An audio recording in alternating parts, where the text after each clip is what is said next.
2 years back, Linda Griffin stood in the Grayson Animal Shelter, her boots scuffing the concrete as barking ricocheted off the walls. She'd come alone, fresh off a divorce that left her hollow, searching for something, anything, to fill the quiet.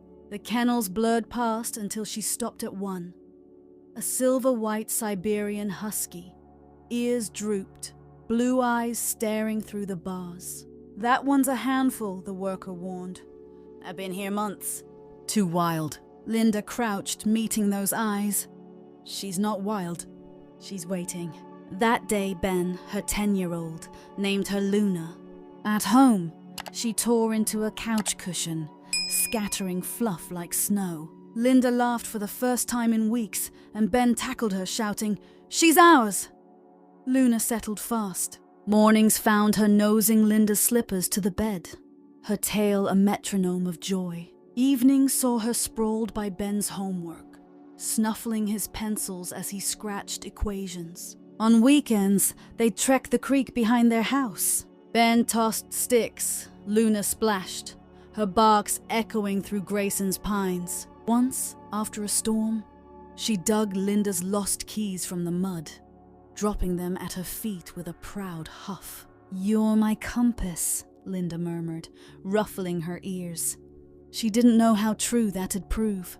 That last calm afternoon, the sun dipped gold over the creek. Luna bounded after Ben's stick, water spraying. "Faster, girl!" he yelled, grinning. Mid-leap, she froze, ears up, head whipping toward the distant road.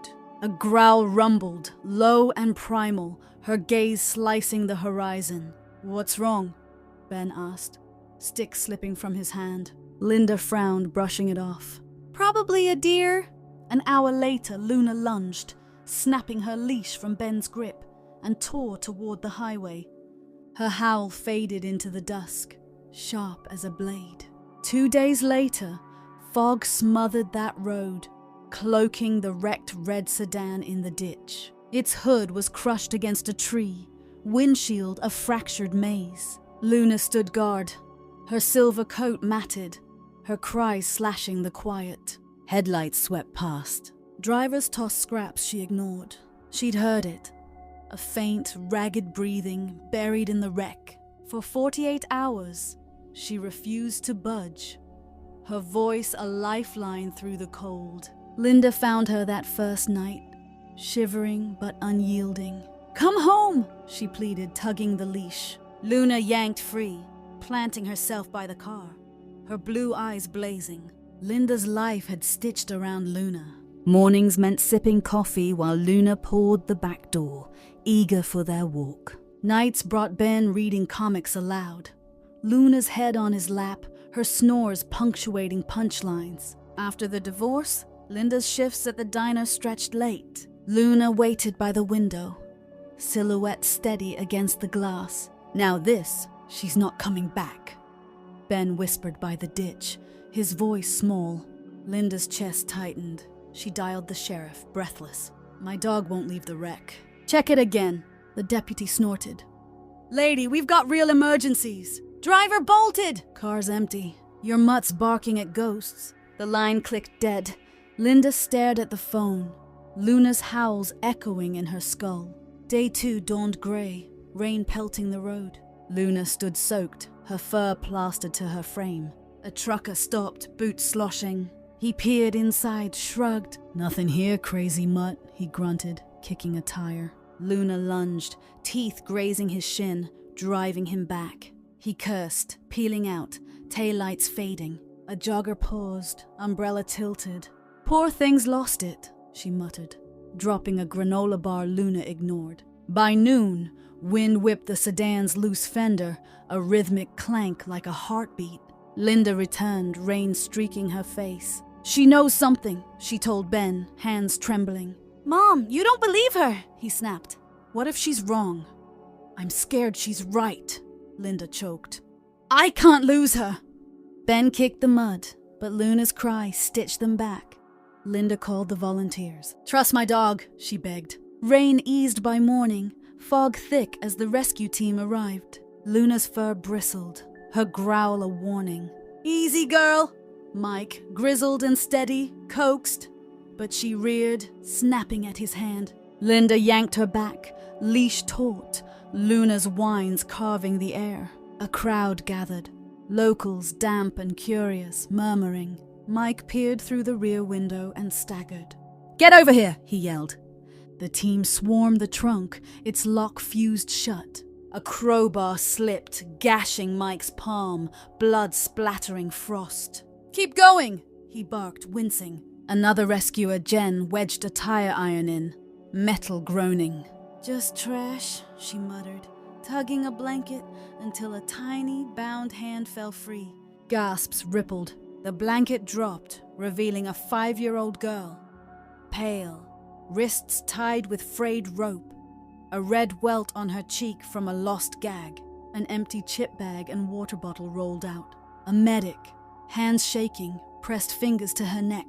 "Nothing," he whispered, head dropping.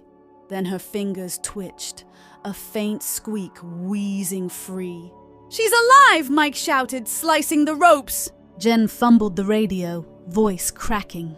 "Ambulance now! Kid in the trunk!" Linda's knees buckled, tears mixing with rain as Luna broke free, nosing the girl with a whimper. Ben dropped beside her, hugging her neck. "You found her," he sobbed. The crowd hushed, phones out, filming the chaos. Police named her Sophie Marshall, snatched a week ago from a nearby town. Her abductor, a drunk drifter, had crashed and fled, leaving her to die. But Luna's ears, sharper than steel, caught her fading breaths through wreckage and rain, holding vigil when the world turned away. The deputy's scoff and trucker's kick had nearly buried her. Luna's howl won her one last dawn. At Grayson General, Sophie lay under stark lights, tubes weaving from her arms. Linda and Ben waited in the hall. Luna curled at their feet, her medal glinting. A gift from the police, pinned hours ago. A raspy voice drifted. "You came?" Sophie's eyes flickered open, finding Luna. Linda guided her closer, and Sophie reached, her grip weak but trusting, like she'd known Luna forever. She hugged her, a fragile clasp that broke the silence. Sophie's mom, Ellen, burst in, sobbing. "You found my daughter," she whispered, clutching Linda's hands. Linda shook her head, eyes wet. "No, she did." Ellen knelt, burying her face in Luna's fur. "Thank you," she choked.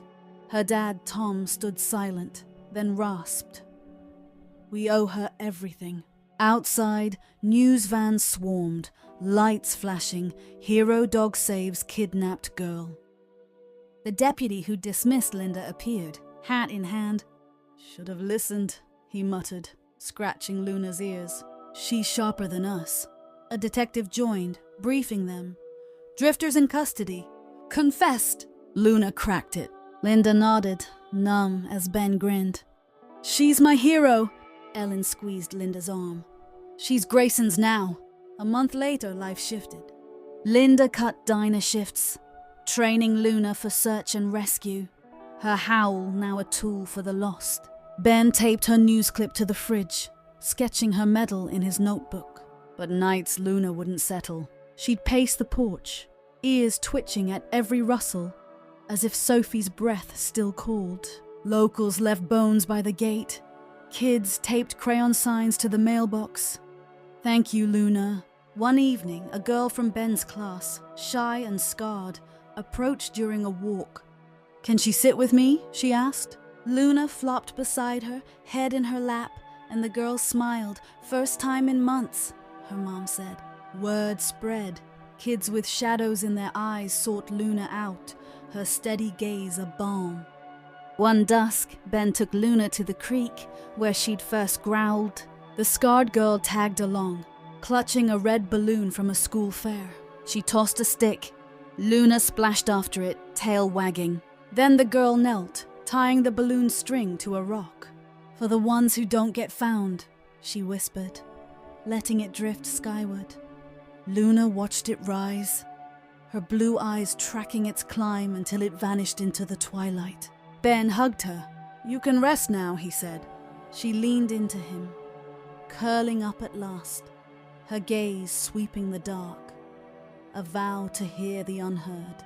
That night, as stars pricked the sky, Luna lifted her head again. Somewhere far off, a door creaked in the wind, and her ears twitched, ever alert. From shelter stray to creek playmate, to a howl that defied doubt, she'd turned a family's trust into a miracle, rippling beyond their door. So viewers, picture this. A dog hears what no one believes. Would you heed her? Ever seen an animal fight for something you missed? Spill your stories in the comments. We're hooked. If Luna's saga gripped you, smash that like, subscribe for more epic rescues, and catch our next furry hero on screen now.